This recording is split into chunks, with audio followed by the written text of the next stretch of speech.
Hey everyone, welcome to another podcast of Family Care Learning. My name is Brandon Jones. I'm the Clinical Services Program Manager of Christian Family Care and Arizona Family Counseling. Today, I'm excited because I have Haley here. Haley is one of our child and family therapists and a family coach. And so, Haley, the thing that I love about you being on our team is that you have like such a passion for the foster care adoption world, and you're a therapist. And so it's like, you know, these two things. And I know that you got into foster care yourself. And so will you maybe tell me a little bit about that and why you got into foster care and a little bit about your background? Sure.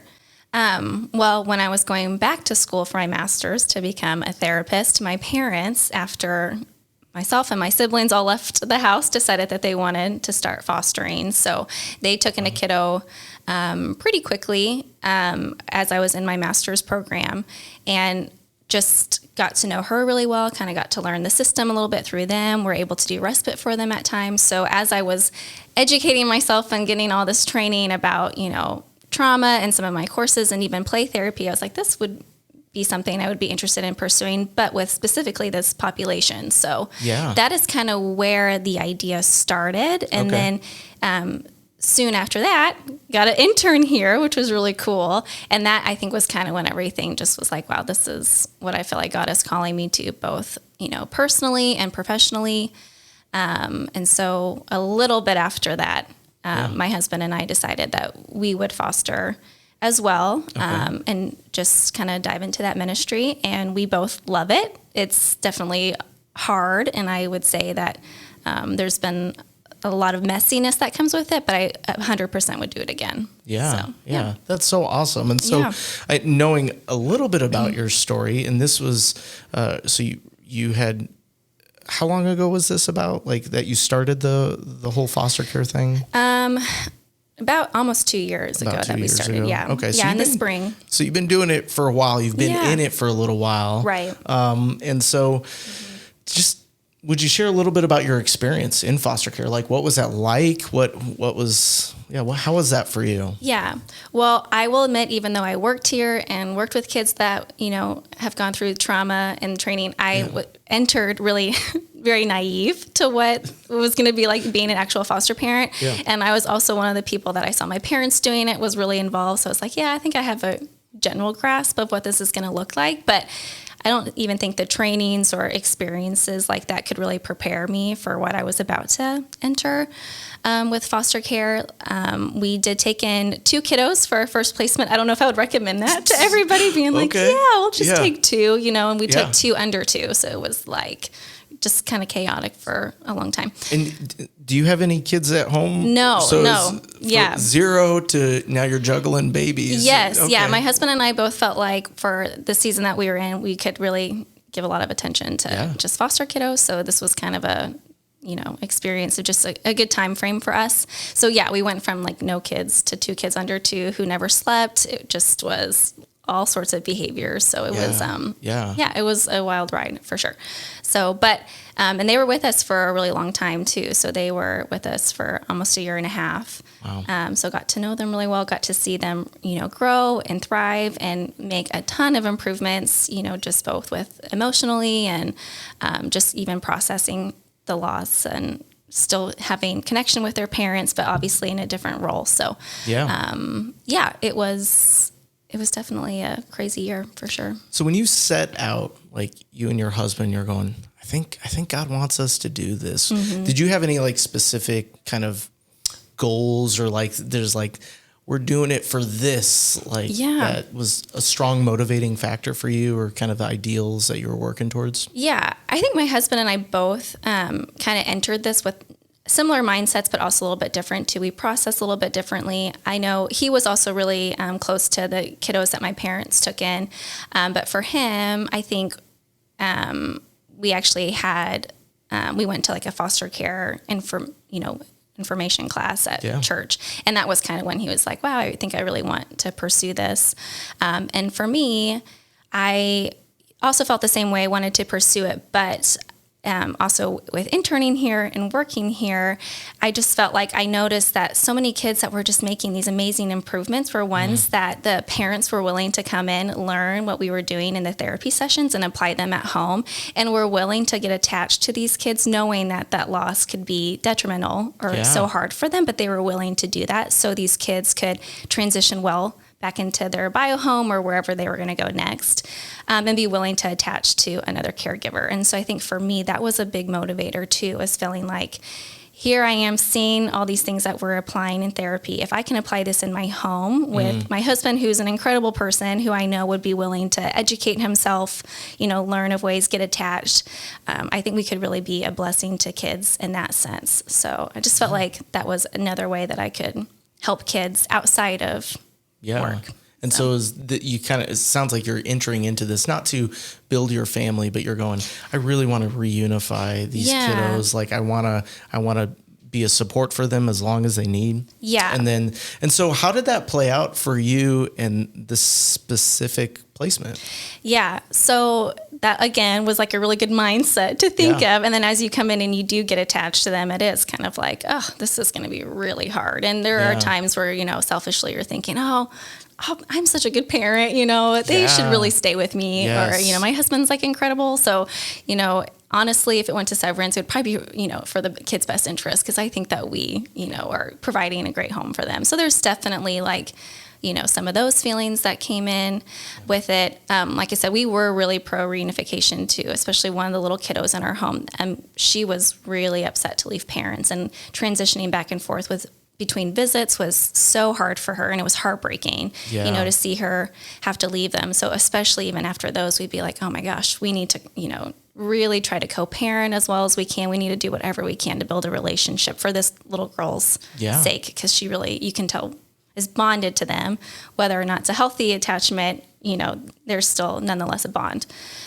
So at the beginning, it was really easy to kind of have that mindset. But again, they're with us for a year and a half. So naturally, they really did become a part of our family, even our extended family. You can tell that they shifted and really started to attach and bond to us. So it was easy at times to, kind of shift that calling or that ministry. And then as their case progressed, more disclosures came out kind of near the end of their time in our home. And so that kind of, clouded our judgment a little bit too, and just started thinking about, oh my gosh, I don't know if this is safe anymore. It's really hard for me to want to co-parent right now. It's really hard for me to trust that a transition home is going to be in their best interest. So it's such a hard place to be in, right? Because you're doing all the parent stuff, right? You're caring, you're investing, right? They're attaching and trusting you. And one of the things you think about in like a natural parenting relationship is parents make the decisions, right? And so here it is, you're pouring all this into these kiddos. And then you start going, okay, now the state is making, they're making decisions about their permanency. And I'm going, man, I'm not confident that the kiddos are safe in the direction it's going. And so like, I imagine that would just be incredibly stressful. I know it was in my own foster care experience, but what was that like for you? I mean, how did you, did you deal with that? That's a great question. So I could definitely tell, especially in the last probably 6 months, that my need for control was starting to get really heightened, and that, because you don't have control in foster care, as many of our foster families know, would easily look for other outlets and ways to have control. So I would say that was kind of a really big challenge in the last couple of months, is just like wanting that control. I also have an attachment style of really dismissive too. Okay. So when things were getting a little bit tough, there would be times where it would almost just be like, let's just think about it later when it happens. Or, I can't even think about myself right now. We need to focus on, the kiddos and what's going on in their case, and just really dismissing any of my own feelings as we were going through these stressors. And then again, it's challenging when you do feel like these kids, if maybe not better than their bio parents, but better than the team, the people that you're meeting with for CFTs, the judge. I think that was something that both my husband and I really had to wrestle with, is at the end of the day, it went to a judge who didn't know their case. We just got reassigned to somebody new. So it was somebody not knowing them at all that was making the decision. Right. And that really, I don't think I realized how big of a toll that took on us after they did transition out of our home until afterwards, thinking, man, a lot of my anger, a lot of my feelings about, what on earth just happened, is really fixated on this fact that, I had to give it to somebody that I didn't know and who didn't know the kiddos or their case, and just trusting that they made the decision that they thought was in their best interest. So it's a hard place to sit for sure. And especially for a long time, right? And sometimes we see that, the court cases and the decisions, it's not as clear cut as we would like. Right. Because there's so many factors in there. And you brought up something I kind of want to lean into a little bit more. You mentioned your attachment styles, this kind of dismissing and avoiding. I would love to talk about that more in another time.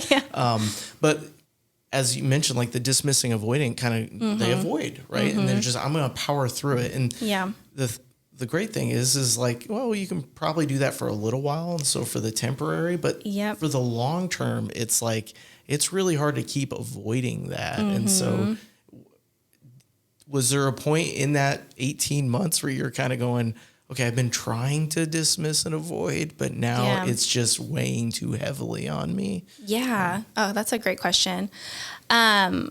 Looking back, there might have been times where I was like, okay, this is too much. But I think after the kiddos transitioned out of our home, I didn't realize how much I had been carrying and how much of that stress was really impacting my body. I actually feel like I physically feel healthier in the last couple months than I did before that, just because I think just the stress that was taking on my body, just feeling tense and headaches and, even stomach aches, just feeling that stress, where even now, after we're processing the kiddos transitioning out of our home, grief is almost welcomed right now because it's a different feeling than what I've been feeling for the last 18 months.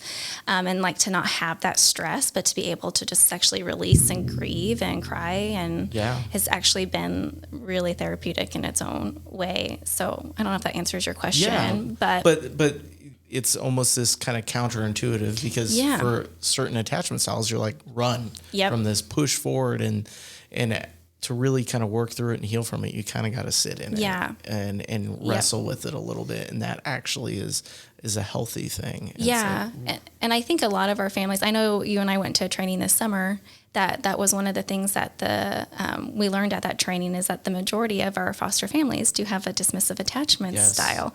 And the reason why they do it is because they can keep powering on and keep taking more kiddos, because they just continue to dismiss and disregard what's, their feelings, and just, they'll say yes continuously without really processing what has even happened. So that training, I remember, was really impactful for me, even on a personal level, being like, okay, I tend to do this myself. And so you're going through this 18 months, and there's a lot, and you're noticing this sense of, man, I feel out of control. I'm trying to power through it, but it is literally, your stress capacity is just to the max, right? And so how did you cope with that? Thinking about I know for you, right? You persevered, right? And you're going, we're not giving up on these girls. Right. We are in it because the Lord called you in that. And so what were some of the things that helped you to sustain that even when it got super hard? Yeah. Well, I think when looking back, when it was getting really stressful, the one thing that I feel like I did have control in is just advocating for what we saw in our home, and whether, what we said was taken or, used or, had any benefit at CFTs or just in discussions with the team. I think knowing that we were able to share the behaviors that we noticed, things that the, kiddo struggled with or handled well, and just giving that and not, worrying about if that was used or helpful. But just being able to advocate for them and just feeling comfortable that we did everything we could. And I would say both my husband and I, in our own therapy, that we're getting through this process, right? Awesome. Because we need therapy too for what we've experienced, and really don't feel like you can help others without getting help yourself. But I think one thing that we both have kind of recognized in this season is that looking back on the last 18 months, that neither one of us have any guilt about what we did for these girls. While we might feel guilty about other things, we definitely let other things in our life maybe slide. Like I feel like for work, that was definitely something I put on the back burner. Even some of our friendships, we just didn't invest as much into, maybe because they didn't understand what we were going through, or just, and again, we were in COVID with COVID and everything, just all these outside, factors as well. But looking back, I think we both feel confident that we advocated for them when we could, and that we, trusted God in the process of, we don't have control, but we know he does, and that we fully believe that he loves these, kids more than we do. And sometimes it's hard to think about that. You're like, I really love these kids. They're precious and adorable, but don't without a doubt, think that I know he loves them more than we do. So I just think looking back, both of us are saying that we felt like we did everything we could. We provided a safe home for them. We felt like we did good with the attachment and tried our best with the co-parenting. It wasn't easy. I think a lot of our foster families say that's probably one of the hardest things with foster care, but we tried our best just to love on them and pray for them in addition to the kiddos that were in our care. So, I think that has been something that has given me so much peace. So I was looking back at their case plan and the kids feeling like, we loved them as much as we could. We provided them the safe home. We advocated, we went to things, we got them in services. And that, I don't feel like looking back, there's no guilt of, man, did I not share enough, or did I not disclose enough, or was I not, and I feel okay too, because we weren't perfect parents too, like parenting in general is hard, but, fostering kiddos and, with the behaviors and the trauma, it's messy, and definitely lost, out of my window of tolerance, dysregulated myself. So I'm not saying that it's like looking back, we were perfect parents. I mean, we definitely struggled, but I feel like God used us for the time that he did, and we're just going to have to sit and trust in that. So there's something so beautiful and peaceful about that, right? Yeah. Like, it's like, Lord, I did what I think you called me to do, right? Is provide care for them, advocate for them, right? And just try to lean on God as much as possible. Yeah. And I think there's such a temptation, I think, a lot of times for foster parents, because we tend to have more control over what happens to the children that we care for. Right. And so there's almost this temptation of like, I'm going to move outside of my lane or my calling right now and kind of influence other things. But it's going, okay, God, what have you called me to? Which is provide care for this kiddo and advocate in the way that I'm allowed to as a foster parent. It's like, that's hard, but it seems like you were able to really find that peace and kind of go, okay, God, this is what you've called me to. Yeah. And that's why, I mean, I don't know if I would be able to do this without having a relationship, with Christ. I mean, I commend people that are willing to do this for whatever reason, because it's hard and it's messy. But I know for me personally and for my husband, both of us have said, even though obviously we're still sad and we're still processing and we'll always love them and think about them and pray for them and want what's best for them, there really is that peace that passes all understanding that I can't really describe, other than just saying it's just there. I just feel it. Yeah. And while, again, I might not have all the answers. We might not ever see them again or, know about their whereabouts, but whether, God in this life, gives us clues about how they're doing. If not, I know he will explain everything in his reasoning at some point, and that's kind of what you just have to hold on to at times, that I don't understand, but I know he does, and it will be revealed in some way. Yeah. So, but I feel like too, have been really looking into Mark chapter 9. Yeah, Mark chapter 9, where the dad brings his demon-possessed son to Jesus and says, please heal him. And, Jesus says that he'll heal all who believe or help all who believe. And the dad says, I believe, help me with my unbelief. I feel like that's my anthem right now, where it's like, I believe, God, that you are good, that you're just, and you love all the kids, not just the kids that were in our home, but every kid, and that you have a plan for them. And while I don't understand, maybe why it got messy at the end, or why it didn't maybe go the way that we expected it to or felt it should. I just help me with that. Like, I believe in you, so help me with that unbelief. Help me to see and trust that you're good and that you have a plan. Yeah. So, but easier said than done. Right, I'm making it sound so easy, right. but it's like, sometimes like on your hands and knees saying that. So, Haley, you are amazing, and I would love to talk to you more. Maybe even get your husband in here to just learn about how, as a couple, like God has used this difficult time to grow you, right? Like thinking about that, right? Is just that God is this loving, wise God, and it's going, okay. In Romans 8, right, it talks about he can work all things for the good. And so it's like, Lord, how are you working this for please anybody's explain good it to me right now. I don't understand that, but it's going, even if we don't see it, it's still true. And we just need to have faith in that. So you mentioned a couple of times just this whole like grief process, right? Because you're wanting control, you're not having control. And then eventually maybe this doesn't turn out the way that you expected. You mentioned. So like, what was that like for you?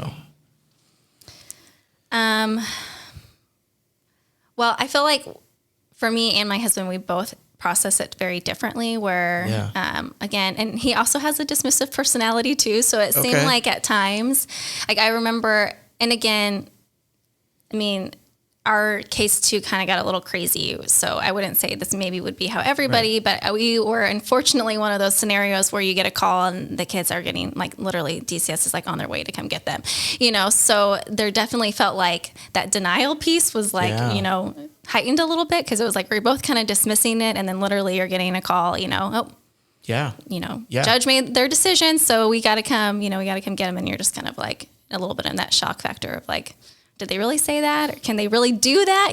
Just, come pick him up. So I feel like for me, maybe, I don't know if I was maybe a little bit more prepared than my husband, just because, again, I see that unfortunately with this job.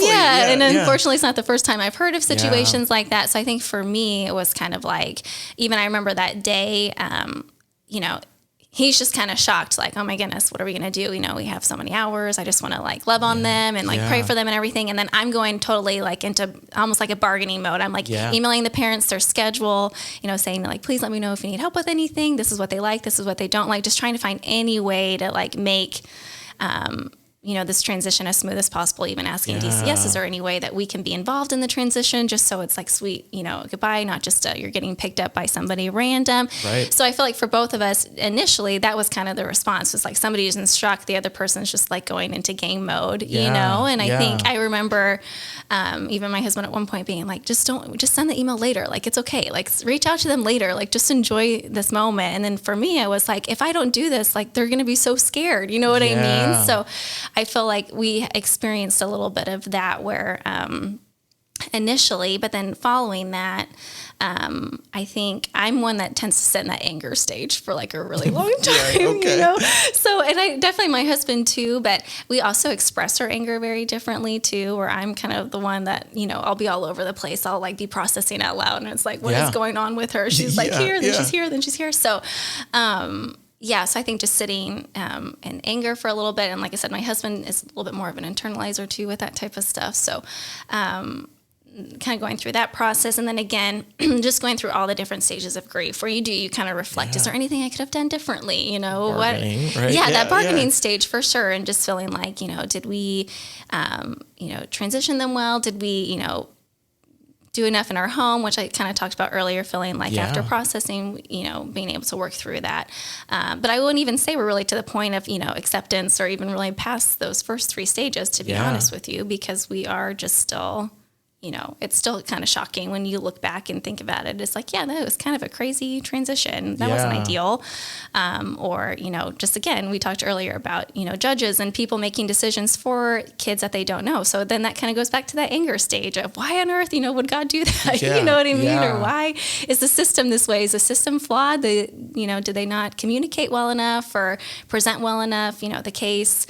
And then again, kind of going back to that bargaining. So I don't know if that really answers your question, but I think that just listening to you work out that it's Yeah. crazy because it's like we bounce around. Yes. And we're married with someone that bounces around in this. And Yep. so I think in my work with families that have gone through this, sometimes this can be like a really hard thing on their marriage. Yep. Because it's going, they're both grieving. They both love each other, but they're not on the same wavelength in the grieving process because everyone Right. grieves differently, Right. like at different like rates, right? Like, and you're bouncing from one and he's at another and it's going, Yeah.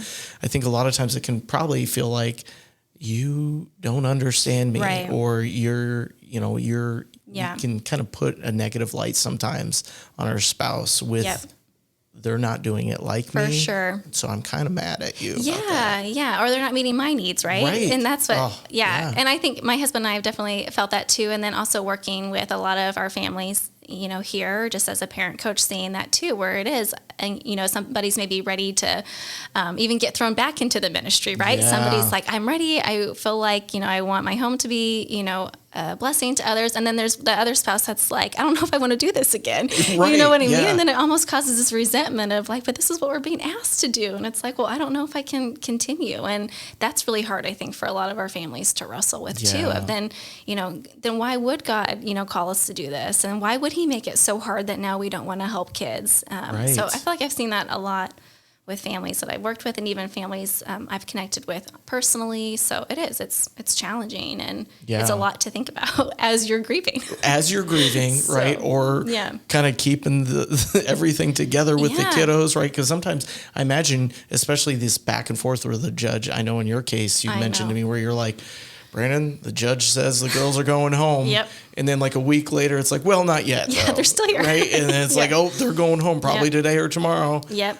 Actually, never mind. Yeah, it's We're a month waiting, from right? now. It's like Yeah. this up and Yeah, it's down. just crazy. But even that, I imagine Yeah. you're kind of doing some grieving, right? Like, because it's Yeah. like, this is probably going to happen.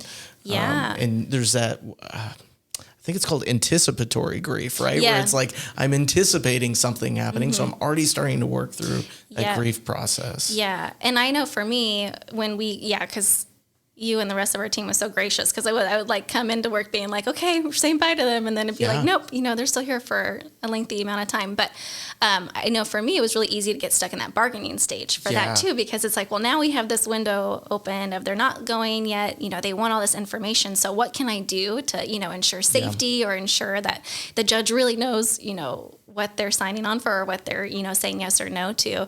And that was really challenging too, because again, there's that show of needing some control. If I can bargain, if I can send my emails, talk with the therapist, et cetera, do I have some control and some power of, making sure that the judge really Really makes makes the it best informed. decision. Yeah. So, yeah. But, Wow. Yeah. Wow. And that, I mean, I imagine that's an area that's like, we got to be really careful for in marriages when you're doing this, is that yeah. when things go bad or even when things go as expected, but there's still grief, Yeah. you might not grieve the same way. And so there might be an opportunity for like some distance between Yeah. spouses. For And sure. so Yeah. any kind of quick things that you've noticed or you've learned to kind of help continue a unity with you and your husband, even while you're grieving differently and looking at things a little differently? Yeah, no, that's a great question. I mean, again, and I mentioned it earlier, but I think going to therapy, the two of us, is the best Yeah. thing. And, honestly, something I would even recommend doing, even if you are in a good spot, just that preventative. Because again, Yeah. life is just throwing us curveballs. It's just inevitable. God doesn't say life's going to be Right. this Yeah. easy thing all the time. And then especially with this year too, with COVID, and I think people their normal is no longer what it once was. So, I would just say therapy for us has been just a huge blessing. And I think for us to, really just being intentional about checking in with one another and, not having high expectations for the other one to necessarily, meet our grief needs, but Yeah. also just letting each other know that, we love them. We were thinking about them. What do you need in this moment? And I don't know. I feel really appreciative for Garrett, my husband, because I think he has just been, really kind about, I definitely am grieving much differently than he is, Yeah.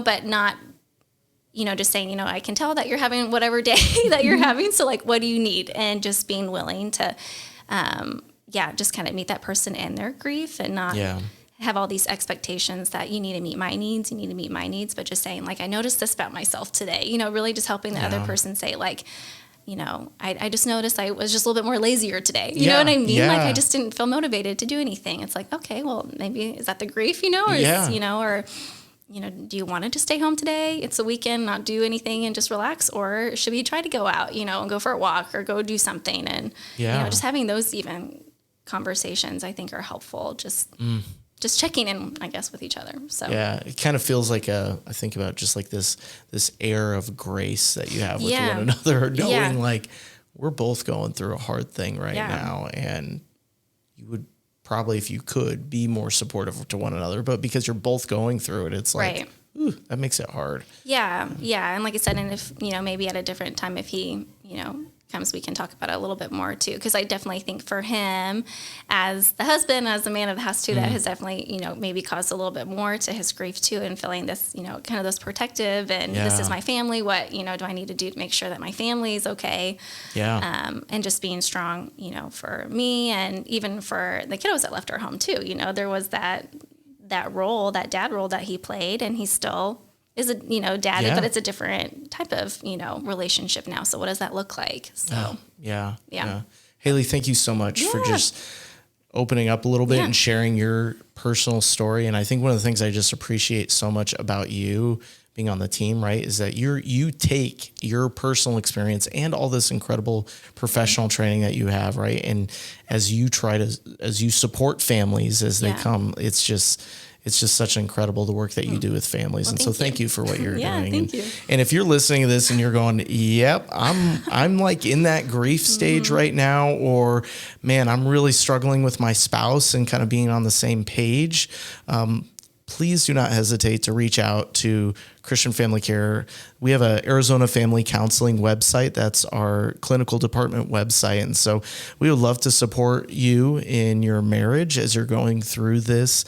If you're finding that you're just kind of struggling, we have those therapists even available to support you through that. And so Haley, again, thank you so much. And I would love to get Garrett on here and hear just kind of some of his perspective with that and some of the things that he's learned from that. And so thanks again. Yeah, thank you.